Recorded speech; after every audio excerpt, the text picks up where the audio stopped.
Welcome back guys to our YouTube channel. I hope you guys are doing well. आज मैं एक नया experiment आप लोगों के लिए लेके आया हूँ to determine the wavelength of helium neon laser light using double slit. Basically ये experiment young's double slit experiment है और कुछ नहीं है, जो कि 12th में और बीएससी के लिए बहुत ही इम्पोर्टेंट है। आए दिन अभी तो फिलहाल कॉलेज स्टार्ट नहीं हुए हैं, स्कूल्स भी बंद है, बट ये एक्सपेरिमेंट अगर आप लोग एक बार समझ लेंगे तो जब भी आपके कॉलेजेस और स्कूल खुलेंगे तो आपको ये करने में आसानी होगी। तो वीडियो को एंड तक देखिएगा, समझिएगा पूरा एक्सपेरिमेंट और लाइक जरूर करिएगा, सब्सक्राइब जरूर करिएगा। ये लाइक और सब्सक्राइब हमारे लिए मोटिवेशन का काम करते हैं ताकि हम ऐसी वीडियोस और आपके लिए लाते रहें। तो आइए एक्सपेरिमेंट देखते हैं। एम देखिए, to determine the wavelength of a helium neon laser light using double slit. Double slit क्या होता है इसको मैं आगे एक्सप्लेन करूंगा। बहुत इजी सा इसका एम था कि हमें वेवलेंथ कैलकुलेट करनी है हीलियम नियॉन लेजर लाइट की। हीलियम नियॉन लेजर लाइट की वेवलेंथ हम लोगों को कैलकुलेट करनी है। Helium neon laser light different colours में अवेलेबल होती है, ग्रीन होती है, येलो होती है, रेड होती है। यहाँ हम रेड कलर की कैलकुलेट करेंगे। वेवलेंथ हमें कैलकुलेट करनी है, वेवलेंथ का सिंबल होता है लैम्डा। एपरेटस देखिए क्या क्या चाहिए हमको। हीलियम नियॉन लेजर सोर्स चाहिए, हमारे पास एक हीलियम नियॉन लेजर का सोर्स होगा। एक मीटर स्केल चाहिए हमें, 100 सेंटीमीटर का स्केल हमको चाहिए, जो कि 1 मीटर होता है, 1 मीटर का स्केल चाहिए। व्हाइट स्क्रीन चाहिए जहां पे हमारे डिफ्रैक्शन आएंगी, जहां पे हमें डिफ्रैक्शन शो होंगी, उसके लिए हमें एक व्हाइट स्क्रीन चाहिए। डबल स्लिट चाहिए, जो कि सबसे इंपॉर्टेंट एपरेटस है इस पूरे एक्सपेरिमेंट का, हमें एक डबल स्लिट चाहिए। ऑप्टिकल बेंच चाहिए। ऑप्टिकल बेंच हमें क्यों चाहिए? क्योंकि पूरा हीलियम नियॉन लेजर सेटअप और double slit setup optical bench पे ही सेट होगा। थ्योरी देखते हैं। थ्योरी में बहुत आसान चीज लिखी है। सबसे पहले तो बताया है कि डिफ्रैक्शन क्या होता है। The phenomena of bending of light around the corners of small obstacles. छोटे छोटे ऑब्स्टिकल्स के अपर्चर्स के कोने से जब लाइट मुड़ती है, बेंड होती है, तो एक ज्योमेट्रिकल शैडो क्रिएट करती है। वो geometrical shadow diffraction of light कहलाती है। डिफ्रैक्शन के कारण हम लोग देख पाते हैं कि लाइट सबसे ज्यादा सेंटर पे फोकस करती है, उसके बाद डार्क फ्रिंजेस बनाती है, फिर ब्राइट फ्रिंजेस बनाती है, फिर डार्क फ्रिंजेस बनाती है, फिर ब्राइट, फिर डार्क। मतलब क्या है कि सेंटर पे, जब भी सेंटर पे लाइट पड़ेगी आफ्टर डिफ्रैक्शन, तो एक बहुत ब्राइट लाइट होगी और उसके बाद लेफ्ट एंड राइट साइड में हमारे पास डार्क फ्रिंजेस आएंगे, डार्क लाइट हमें शो होगी। ये हमारा डिफ्रैक्शन का प्रोसेस होता है। इसके बाद आप लोग समझेंगे, ये बहुत इजी सा, इसकी पूरी पीडीएफ मैं आपको अवेलेबल करा दूंगा डिस्क्रिप्शन में, आप वहां से नोट कर सकते हैं। हम लोग मेन कॉन्सेप्ट पे समझ के हैं क्या हमारे को इसमें करना है। डबल स्लिट क्या होती है? Double slit is a special case of diffraction grating with two slits. हमारे पास जो डिफ्रैक्शन ग्रेटिंग होती है उसमें सिंगल स्लिट भी होती है, डबल स्लिट भी होती है। डबल स्लिट वाली हमारी यंग्स डबल स्लिट एक्सपेरिमेंट में यूज होती है, क्योंकि यहाँ से हम सेंटर पे डार्क, सेंटर पे ब्राइट फ्रिंज हम लोग देते हैं और सेंटर के राइट एंड लेफ्ट हमारे पास डार्क फ्रिंजेस आते हैं। इसका फॉर्मूला देखिए कि हमें कैलकुलेशन कैसे करनी है। कैलकुलेशन करने के लिए हमारे पास फॉर्मूला है lambda is equal to beta small D upon capital D. Now ये बीटा क्या है? बीटा है हमारा फ्रिंज विथ। अभी हम आगे एक्सपेरिमेंट को जब समझेंगे तब आपको पता चलेगा कि ये बीटा क्या है। इसके बाद स्मॉल डी की वैल्यू देखिए, स्मॉल डी है length of double slit. Length of double slit क्या है कि डिस्टेंस, जो दो स्लिट्स हैं उसके बीच में जो स्मॉल डिस्टेंस है डी, उसको हम लोग लेंथ ऑफ डबल स्लिट कहते हैं। तीसरी चीज यहाँ पे है capital D, distance between the slit and the screen. हमने अभी पीछे बात की थी व्हाइट स्क्रीन हमें चाहिए। व्हाइट स्क्रीन से जहां भी हमारी स्लिट रखी है वहां तक के डिस्टेंस को हम कैपिटल डी से डिनोट करते हैं। That is known as distance between slit and the screen. आगे बढ़ते हैं, बहुत इजी एक्सपेरिमेंट है। ये इसका डायग्राम आ गया है। इसके डायग्राम को आप समझिए कि मतलब एक, सबसे पहले आपको यहाँ पे ये देखना है कि ये लेजर सोर्स में से किस तरीके से, ये जो आप देख रहे हैं लेजर सोर्स से सेमी सर्कल टाइप लाइट निकल रही है, इसको हम कहते हैं वेव फ्रंट। वेव फ्रंट बन रहे हैं ये। और ये जो यंग्स डबल स्लिट एक्सपेरिमेंट होता है, ये experiment division of wave front पे काम करता है। ध्यान से सुनिएगा ये statement, division of wave front. Division of wave front पे हमारा YDSE काम करता है। YDSE हमारी एप्लीकेशन है डिवीजन ऑफ वेव फ्रंट की। तो यहाँ पे आप देख सकते हैं एक जगह पे सेंट्रल मैक्सिमा लिखा हुआ है, एक जगह पे मैक्सिमा लिखा है, स्क्रीन लिखी है। आप लोग ध्यान से देखिए, ये हमारी वेव फ्रंट हो गई, ये हमारी स्लिट है, स्लिट 1, स्लिट 2, यहाँ पे हमारा सेंट्रल मैक्सिमा बनेगा, यहाँ पे हमारा एक फ्रिंज बनेगी, यहाँ पे हमारी एक फ्रिंज बनेगी जिसको हम कह सकते हैं डार्क फ्रिंज बनेगी, एक मैक्सिमा हमारा यहाँ बनेगा। मतलब डिफरेंट तरीके के मैक्सिमा और मिनिमा हमारे बनेंगे, बट यहाँ पे बनने वाला इज द सेंट्रल मैक्सिमा। यहाँ पे जो बनेगा वो एक सेंट्रल मैक्सिमा होगा। यहाँ ये स्लिट है और स्लिट से स्क्रीन तक के डिस्टेंस को हमने कैपिटल D से डिनोट किया है। ये भी आप चीज देख लीजिए। डायग्राम आप लोग PDF अवेलेबल करेंगे, हम आपको उसमें सब बना सकते हैं।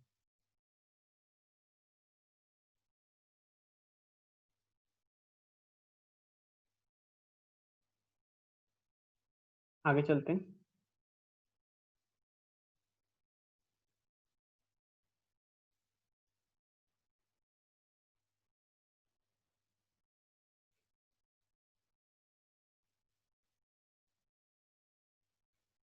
प्रोसीजर क्या है, प्रोसीजर समझेंगे और इसको एक्सप्लेन करेंगे। बेसिकली आपको पूरा एक्सपेरिमेंट सेटअप पे कैसे करना है।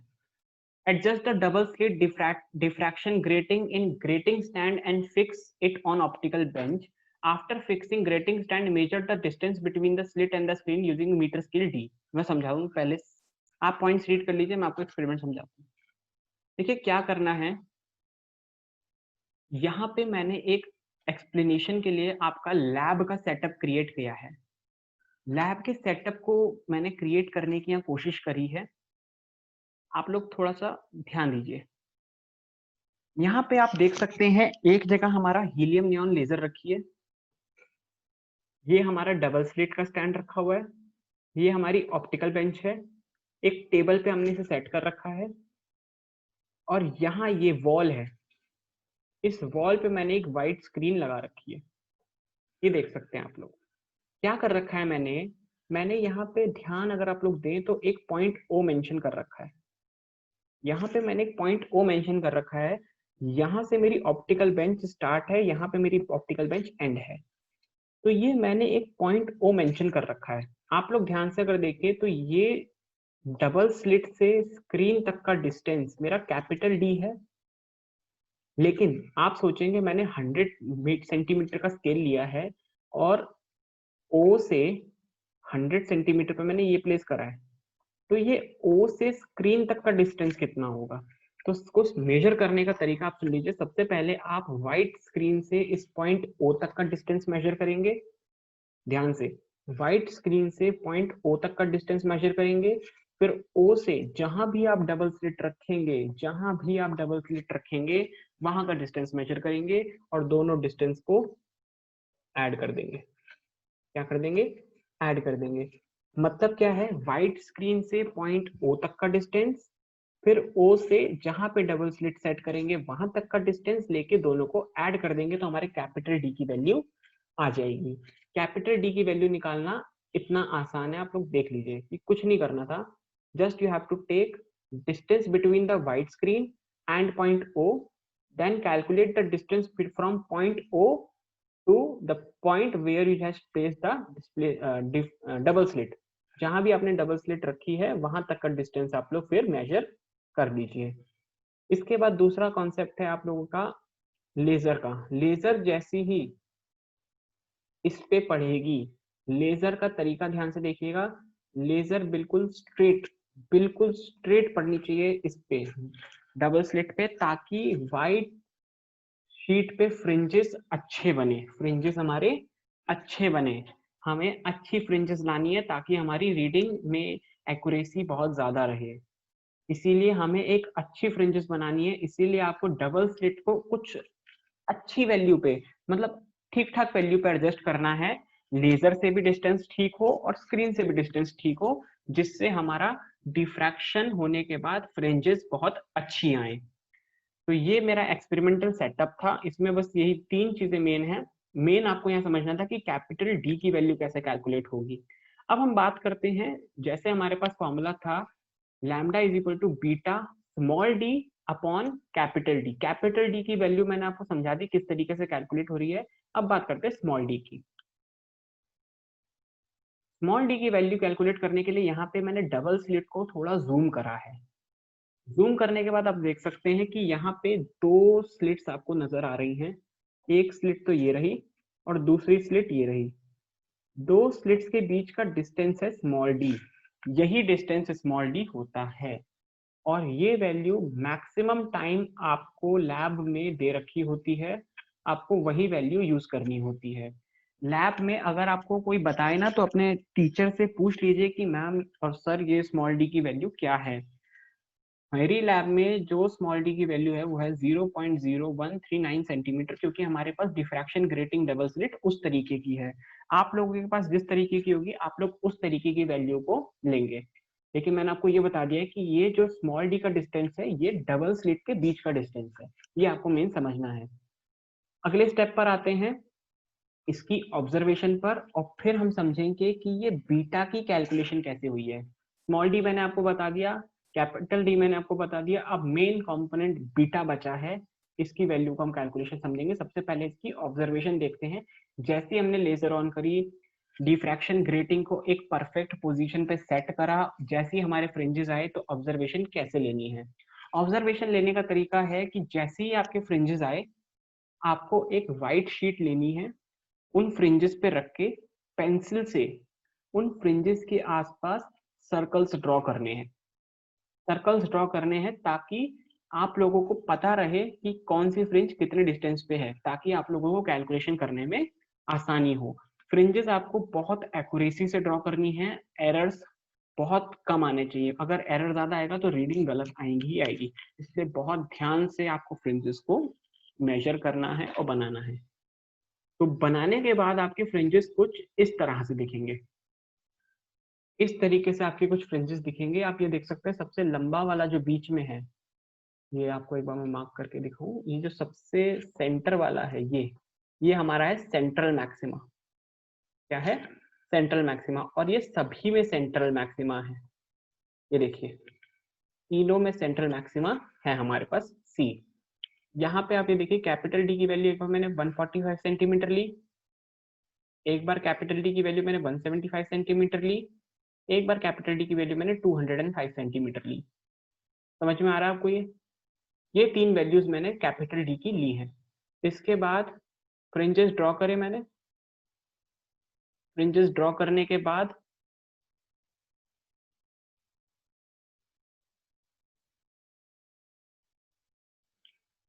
मेन काम आएगा आपका बीटा की वैल्यू कैलकुलेट करने का।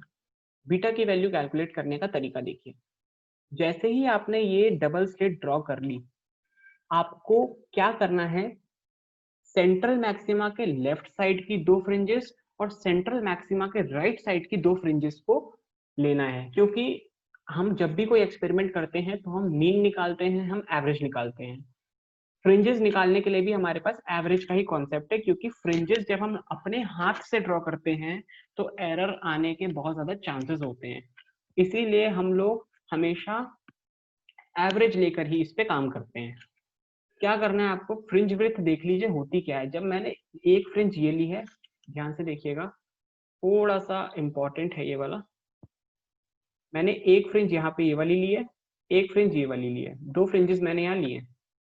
अब मैंने क्या किया कि सेंटर, इस फ्रिंज के सेंटर से इस फ्रिंज के सेंटर तक का डिस्टेंस ले लिया। डिस्टेंस ले लिया, ये आप देखें अगर ये हाफ है, ये हाफ फ्रिंज है और ये हाफ है, ये वाली फ्रिंज भी हाफ है और ये वाली फ्रिंज भी हाफ है। और आप लोगों को पता है हाफ प्लस हाफ कितना होता है? 1। तो अगर मैं बीटा लिखूं या 1 बीटा लिखूं बात सेम है, तो मैंने यहाँ पे बीटा लिखा है। इसी तरीके से अब दूसरा काम हम लोग कर रहे हैं 5 वैल्यूज लेके। जैसे मैंने आपको समझाया कि मैंने 5 लिए हैं फ्रिंजेस, तो मैंने क्या किया, सेंट्रल मैक्सिमा के दो लेफ्ट में, सेंट्रल मैक्सिमा के दो राइट में दिए। अभी मैंने क्या किया, ध्यान से देखिए, सेंट्रल मैक्सिमा लेफ्ट का एक और राइट का एक, तीनों को मिला के हो गए 3। उसके बाद सेकंड, लेफ्ट के सेकंड को आधा करा और राइट के सेकंड को भी आधा करा, हाफ और हाफ 1 हो गया, 3 + 1 4। इसका मतलब ये पूरा डिस्टेंस कितना आ गया आपका 4 बीटा। 4 बीटा का डिस्टेंस आपका सेंट्रल मैक्सिमा के 2 राइट और सेंट्रल मैक्सिमा के 2 लेफ्ट का पूरा डिस्टेंस हमारा 4 बीटा आ गया। बीटा की कैलकुलेशन आपको यहां से समझ में आई। अब बीटा कैलकुलेट करने का दूसरा स्टेप, जैसे ही आपने 4 बीटा ले लिया, अब आपको यहाँ पे इस सेंटर से, लेट मी शो यू, यहाँ इस सेंटर से लेकर इस सेंटर तक दोनों के बीच में 15 सेंटीमीटर का स्केल रखना है और डिस्टेंस कैलकुलेट करना है यहां से यहां तक। डिस्टेंस कैलकुलेट करना है सेंटीमीटर्स में। लेट सपोज मेरा x सेंटीमीटर डिस्टेंस आया, वो x सेंटीमीटर डिस्टेंस मेरा 4 बीटा के बराबर होगा और यहां से मेरी बीटा की वैल्यू कैलकुलेट हो जाएगी। कैसे? 4 को मैंने x के साथ डिवाइड कर दिया तो मेरा बीटा कैलकुलेट हो गया। ये थी मेरी बीटा की कैलकुलेशन। मेन इसमें आपको समझना था कि हाफ फ्रिंज का कॉन्सेप्ट क्या है, किस तरीके से हम लोग हाफ फ्रिंजेस ले रहे हैं। आप 4 बीटा नहीं, आप 5 बीटा, 6 बीटा, 7 बीटा कितना भी ले सकते हैं। मेन आपको कॉन्सेप्ट समझना था कि जो भी आपके एंडिंग फ्रिंजेस होंगे वो आपके हाफ हाफ कैलकुलेट होंगे, तो हाफ प्लस हाफ 1 हो जाता है। तो 3 सेंटर में आ गए, हाफ और हाफ एंडिंग में आ गए, तो 3 + 1 4 बीटा हो गया। आगे बढ़ते हैं, इसकी ऑब्जर्वेशन हम लोगों ने देख ली थी, अब कैलकुलेशन की तरफ आते हैं। ऑब्जर्वेशन टेबल पहले देख लेते हैं एक बार। मैंने स्मॉल डी की वैल्यू आपको बता दी कि हमारी लैब में गिवन होगी 0.0139 सेंटीमीटर। अब देखिए, distance between the slit and the screen capital D. Capital D की वैल्यू हम लोगों को 145 सेंटीमीटर, 175 सेंटीमीटर एंड 205 सेंटीमीटर हमने कैलकुलेट करी, और कैलकुलेशन इसकी मैंने पहले आपको बता दी किस तरीके से करनी है। फ्रिंजेस बीटा की वैल्यू हम लोगों ने यहाँ पे कैलकुलेट करी है यूजिंग 4 बीटा कॉन्सेप्ट, जो अभी समझाया है। बिल्कुल अभी जो आपको 4 बीटा कॉन्सेप्ट समझाया है उससे आपने बीटा की वैल्यू कैलकुलेट करी है। स्मॉल डी पता चल गया, कैपिटल डी पता चल गया, बीटा पता चल गया। हम लोग लैम्डा कैलकुलेट कर सकते हैं। कैसे कर सकते हैं, कैलकुलेशन देखते हैं। पहली ऑब्जर्वेशन के लिए हमारे पास डी की वैल्यू है 145 सेंटीमीटर, स्मॉल डी की वैल्यू है 0.0139 सेंटीमीटर एंड बीटा की वैल्यू है 0.65 centimetre. Lambda 1 for first observation, beta small D को मल्टीप्लाई करके कैपिटल डी से डिवाइड कर दिया तो मेरे पास वैल्यू आई 6.23 इंटू 10⁻⁵ सेंटीमीटर। ये पहली रीडिंग के लिए आया। सिमिलरली हमने दूसरी रीडिंग के लिए करा, जिसके लिए हमारे पास वैल्यू आई 6.35 इंटू 10⁻⁵ सेंटीमीटर। सिमिलरली हमने तीसरी रीडिंग के लिए करा, जिसके लिए हमारे पास वैल्यू आई 6.23 इंटू 10⁻⁵ सेंटीमीटर। हेंस इसका हमने क्या करा, मीन लिया, λ1 + λ2 + λ3 अपॉन 3, जिसको कैलकुलेट करने के बाद हमारी वैल्यू आई 6.27 इंटू 10⁻⁵ सेंटीमीटर। नाउ हम लोगों ने, मैंने आपको सबसे पहले बताया कि मैंने ये वैल्यू कैलकुलेट करी है रेड लेजर के लिए, और रेड लेजर की एक्चुअल वैल्यू होती है 6.32 इंटू 10⁻⁵ सेंटीमीटर। सो हम अब एरर कैलकुलेट करेंगे। एरर कैलकुलेट करने का फॉर्मूला ध्यान से सुनिएगा, actual value minus calculated value divided by actual value into 100। हमने क्या किया, ध्यान से देखिएगा, actual value 6.32 minus 6.27 that is calculated value divided by actual value। पूरे को जब हमने कैलकुलेट करा उसको हमने 100 से मल्टीप्लाई किया ताकि हमारा आंसर परसेंटेज में आए, ताकि हमारा आंसर परसेंटेज में आए, इसीलिए हम लोगों ने इसको इस तरह से कैलकुलेट करा। तो ऑन कैलकुलेशन, आफ्टर कैलकुलेशन, जब पूरा कैलकुलेशन हमने इसकी करी तो हमारा एरर आया 0.79%, जो कि 1% से भी कम है। 1% से भी कम हमारा आंसर आ रहा है, इसका मतलब हमारा एक्सपेरिमेंट वेरीफाइड है। एक्चुअल वैल्यू हमारी 6.32 इंटू 10⁻⁵ सेंटीमीटर, जो कि रिजल्ट में आपको फर्स्ट स्टेटमेंट दिख रही है। Calculated value of helium neon laser 6.27 into 10⁻⁵ centimetre, ये भी आपको दिख रही है। परसेंटेज एरर 0.79% का आया है। Hence, wavelength of laser helium neon using double slit is verified. Hence, Young's double slit experiment is verified. बहुत इजीली एक्सप्लेनेशन के साथ हमारा एक्सपेरिमेंट हो गया। प्रिकॉशंस क्या है? सबसे पहला प्रिकॉशन तो हमें लेजर पे डायरेक्टली नहीं देखना है, हमारी आंखों को डैमेज पड़ेगा, क्योंकि डायरेक्ट लाइट हमारी आंखों में जाएगी तो वो सीधा सीधा हमारे रेटिना को डैमेज करेगी, इसीलिए हमें लेजर को डायरेक्टली नहीं देखना है। दूसरा हमारे पास है कि हमें पेंसिल और फ्रिंजेस को पेंसिल से ड्रॉ करना है मैक्सिमम कंसंट्रेशन के साथ, ताकि हम एरर्स को अवॉइड कर सकें, क्योंकि हमें एरर्स अवॉइड करने होते हैं इन एक्सपेरिमेंट्स में। अगर हम इस एक्सपेरिमेंट में एरर अवॉइड नहीं करेंगे, हमारा परसेंटेज एरर बहुत ज्यादा आएगा, तो यहाँ पे एरर बहुत कम करना है हमें। डिफ्रैक्शन ग्रेटिंग जो डबल स्लिट है, एक्सपेरिमेंट करने से पहले उसे साफ कर लीजिए, क्योंकि अगर उस पर कोई भी डस्ट पार्टिकल होंगे या कोई भी तरीके का फिंगरप्रिंट होगा, कुछ भी होगा, तो वो भी एक तरीके से डिफ्रैक्शन कर देगा, आपकी लाइट को इधर उधर मूव कर देगा, जिसकी वजह से और थोड़ा बहुत एरर आ सकता है, तो उस चीज को भी हमें अवॉइड करना है। The diffraction slit should be very near to the laser source. इसका मतलब है कि आपको एक ऐसा अच्छा डिस्टेंस रखना है between the laser and the slit कि हमारे फ्रिंजेस अच्छे बने। ये स्टेटमेंट आपको समझनी जरूरी है, फ्रिंजेस अच्छे बने। जब फ्रिंजेस अच्छे बनेंगे तो रीडिंग आपकी उसी तरह से अच्छी आएगी। तो यही पूरा एक्सपेरिमेंट था। इस एक्सपेरिमेंट में एक्स्ट्रा कुछ नहीं था। फॉर्मूला बेसिकली मेन फॉर्मूला आप लोगों ने समझ लिया। आशा करता हूँ मैं आपको कि एक्सपेरिमेंट समझ आया होगा। अगर आया है तो प्लीज वीडियो को लाइक करें, वीडियो को शेयर करें ज्यादा से ज्यादा, ताकि मुझे भी अच्छा लगे, और चैनल को सब्सक्राइब करना ना भूलें, क्योंकि अब हम लोग बहुत अच्छे लेवल पे आपको एक्सपेरिमेंट समझाएंगे, और एक न्यू सीरीज के साथ हम लोग अपने चैनल पे आ रहे हैं, जिसमें हम लोग 10th से लेकर बीएससी तक की प्लेलिस्ट आपके साथ शेयर करेंगे, सो दैट आप लोगों को फिजिक्स पढ़ने में मजा आए, फिजिक्स समझने में आसान हो जाए। इसीलिए लाइक करिए, शेयर करिए, सब्सक्राइब करिए, सपोर्ट करिए। आपका सपोर्ट हमारे लिए मोटिवेशन बनता है। मुझे भी अच्छा लगेगा कि आप लोग इस वीडियो को लाइक करेंगे और शेयर करेंगे और सब्सक्राइब करेंगे, और कमेंट करके जरूर अपनी प्रॉब्लम्स मुझसे पूछिएगा। Thank you so much. मिलते हैं नेक्स्ट वीडियो में आप लोगों के साथ। तब तक चैनल के साथ बने रहिए, पूरा वीडियो देखिए, पीडीएफ में आपको इसके नोट्स अवेलेबल हो जाएंगे। मिलते हैं फिर आप लोगों से। Thank you so much. Bye.